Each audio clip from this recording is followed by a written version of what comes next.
telefonga aloqaga chiqmagan bo'lsak, albatta kutinglar, telefon raqaminglarni qarab qo'yinglar, to'g'ri yozganmisiz yo'qmi, chunki ko'pchilikda bitta raqam tushib qolgan, noto'g'ri yozilgan.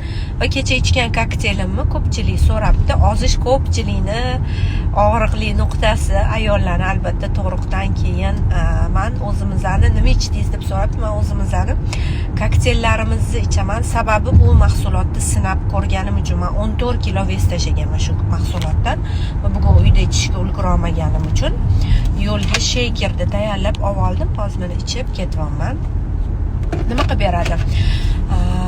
Vitamin qopingizni to'ldirib beradi. Birinchi o'rinda soch to'kilishlari, kalsiylar, teringizni tarrangligi, kollageni bor tarkibida, yuzlaringizni, terilarni chiroyli qilib beradi. Teringizni tarang qilganingizdan keyin bu degani siz yosharasiz degani. Va bu mahsulotni ichib ko'rganlar bilishadi. Qayta kelib xarid qilishadi. O'zingizga